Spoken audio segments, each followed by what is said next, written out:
Hello, my name is Alicia and I have been diagnosed with borderline personality disorder.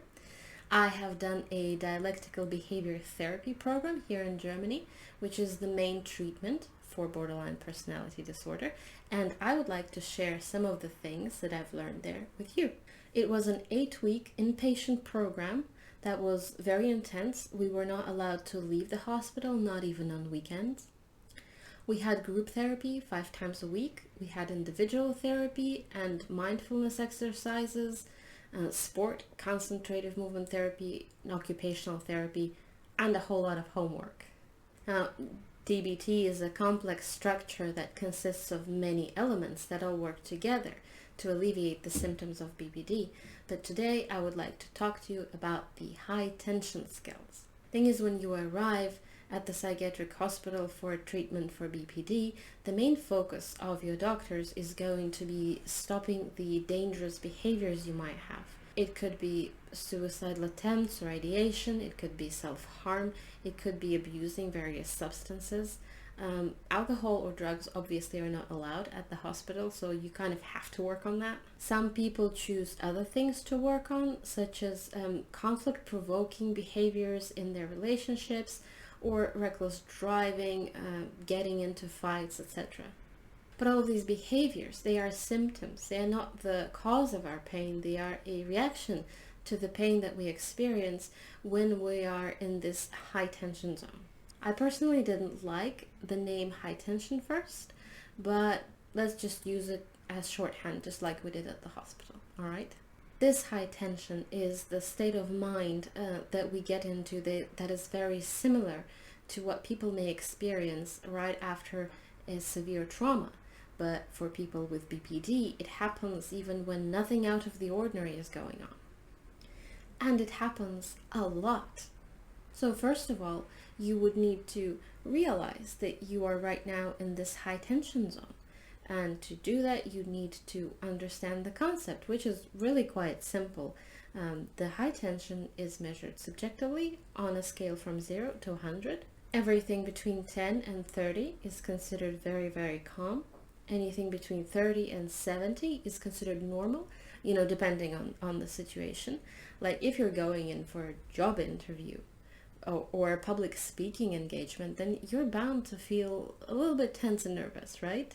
Everything over 70, however, is considered too high. It is that very state of mind when we might do something that we later regret. It is a very powerful feeling that seems to be demanding immediate reaction. So the goal is to be able to stop and pause before we do the thing that we want to do, because this thing that we want to do might not necessarily be good for us or for others.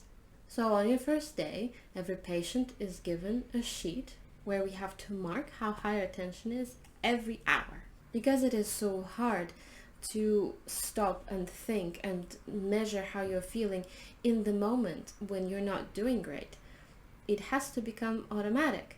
So we are trained to do it every hour for a while, and then it sort of just comes naturally. This is my sheet from one of the days back when I was at the hospital, very up and down. So you get your chart out and you mark the level of your tension, and if it is 70 or higher, that means you need to use your high tension skills. These high tension skills are all very physical. We use our 5 senses mostly. Let me just show you some examples from my little skill bag. Number 1 is Tabasco. Could be anything hot and spicy, because the burning sensation in your mouth sort of takes your attention away from the things that you might be thinking that might be perpetuating your state of high tension. Just be careful with it, don't use too much. And I have essential oils. Smells are very powerful, as we all know. There's probably some smell that makes you feel calm, or happy even. So try as many different ones as you can and find the one that works for you. Then there is therapy putty. People often use it when they have arthritis to keep up the strength in their hands, but I use it just for my mental state. Last but not least, here's a little acupuncture ring. You roll it onto your finger. It feels quite pleasant, and it's also a very unusual sensation. You are highly unlikely to be experiencing this on a regular basis. It's different, and that's why it works. There are whole lists online of different skills that you might try. When I was at the hospital, I saw people do tons of different things for this. Many of us like to walk barefoot on different surfaces. There was puzzles and painting by numbers. Some people used exercise. A lot of the skills had to do with water, which I love. It could be anything from just, throwing cold water onto your face, to taking a shower, to going for a swim, to walking in a stream in the summer, things like that. Taking a bath with salts and some nice smelling things, of course. How could I forget the bath? Oh, I'm gonna take a bath after this. It's mostly trial and error. You try different things, you see what works for you, because we're all a little bit different. The important thing to remember is once you have chosen your skills, then you should only be using them when you're feeling high tension, and only for 5 minutes at a time for each skill.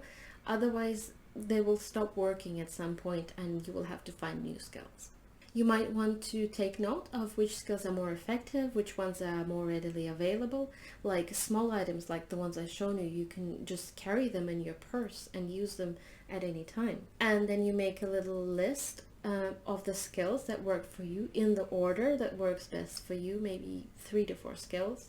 And you can carry this little paper in your wallet or in your pocket, so that when you are in this very intense state of high tension, you don't have to think about what you need to do. You just have your instructions that you wrote down for yourself and you follow them, and that makes it much easier. I remember when skills first started working for me, I had this feeling almost like I was high, because I had been living on edge and feeling so very tense and overwhelmed most of the time. Looking back now, I think it really was most of the time. So this feeling was bliss, really, even though healthy people probably feel like this most of the time. When nothing stressful is happening to them, they probably feel like this all the time. But for me, because of the contrast, it felt amazing. I never thought I could make myself feel so much better on my own, with such easy tools and without any help from anyone. I also think there are different layers to these skills. They seem to be very simple and very physical, but the influence that using them has on us runs much deeper. It may be the first time in a very long time when you stop and just focus on your body. When you do something purely for yourself. You're not doing this to please or punish or impress anyone else. And that is actually self-care. You're allowing yourself the time that belongs to you and to no one else.